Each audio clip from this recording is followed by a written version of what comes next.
Ang mga bagay na ito ay sinalita ni Jesus, at sa pagtingala ng kanyang mga mata sa langit ay sinabi niya, "Ama, dumating na ang oras.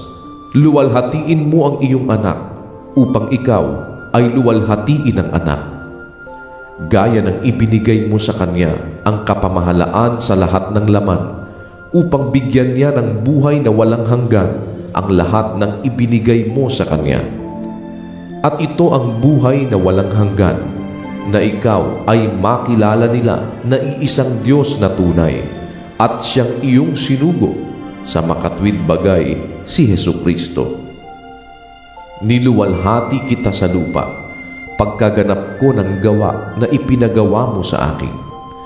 At ngayon, Ama, luwalhatiin mo ako sa iyo rin ng kaluwalhati ang aking tinamo sa iyo bago ang sanglibutan ay naging gayon. Ipinahayag ko ang iyong pangalan sa mga tao na ibinigay mo sa akin mula sa sanglibutan. Sila'y iyo at sila'y ibinigay mo sa akin at tinupad nila ang iyong salita. Ngayon ay nangakilala nila na ang lahat ng mga bagay na sa akin ay ibinigay mo ay mula sa iyo. Sapagkat ang mga salitang sa akin ay ibinigay mo ay ibinigay ko sa kanila at kanilang tinanggap at nangakilala nilang tunay na nagbuhat ako sa iyo at nagsipaniwalang ikaw ang nagsugo sa akin. Idinadalangin ko sila, hindi ang sanlibutan ang idinadalangin ko, kundi yaong mga sa akin ay ibinigay mo, sapagkat sila'y iyo. At ang lahat ng mga bagay ay iyo, at ang mga iyo ay akin, at ako'y lumuluwalhati sa kanila. At wala na ako sa sanglibutan, at ang mga ito ay nasa sanglibutan, at ako'y paririyan sa iyo, Amang banal, ingatan mo sila sa iyong pangalan, yaong mga ibinigay mo sa akin, upang sila'y maging isa na gaya naman natin. Samantalang ako'y sumasa kanila, ay iningatan ko sila sa iyong pangalan, yaong mga ibinigay mo sa akin, at sila'y binantayan ko, at isa man sa kanila'y walang napahamak, kundi ang anak ng kapahamakan, upang matupad ang kasulatan.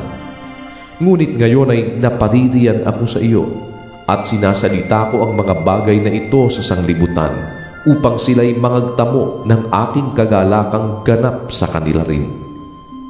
Ibinigay ko sa kanila ang iyong salita, at kinapuotan sila ng sanlibutan, sapagkat hindi sila taga-sanlibutan, gaya ko naman na hindi taga-sanlibutan.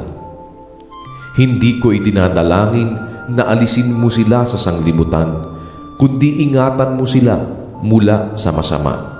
Hindi sila taga-sanlibutan, na gaya ko naman na hindi taga-sanlibutan. Pakabanalin mo sila sa katotohanan. Ang salita mo'y katotohanan.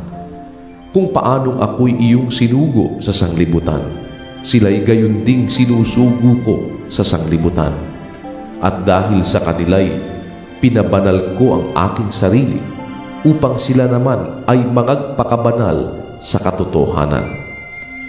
Hindi lamang sila ang idinadalangin ko, kundi sila rin naman na mga nagsisisampalataya sa akin sa pamamagitan ng kanilang salita, upang silang lahat ay maging isa na gaya mo, Ama, sa akin at ako'y sa iyo, na sila na may sumaatin, upang ang sanlibutan ay sumampalataya na ako'y sinugo mo. At ang kaluwalhatiang sa akin ibinigay mo ay ibinigay ko sa kanila, upang sila'y maging isa na gaya naman natin na iisa. Ako'y sa kanila at ikaw ay sa akin, upang sila'y malubos sa pagkakaisa, upang makilala ng sanlibutan na ikaw ang sa akin ay nagsugo, at sila'y iyong inibig na gaya ko na inibig mo. Ama, yaong mga ibinigay mo sa akin ay ibig ko, kung saan ako naroroon, sila ay dumuong kasama ko, upang makita nila ang kaluwalhatian ko na ibinigay mo sa akin, sapagkat ako'y iyong inibig bago natatag ang sanlibutan. O Amang banal, Hindi ka nakikilala ng sanlibutan, ngunit nakikilala kita at nakikilala ng mga ito na ikaw ang nagsugo sa akin. At ipinakilala ko sa kanila ang iyong pangalan at ipinakilala ko upang ang pag-ibig na sa akin ay iniibig mo ay mapa sa kanila at ako'y sa kanila.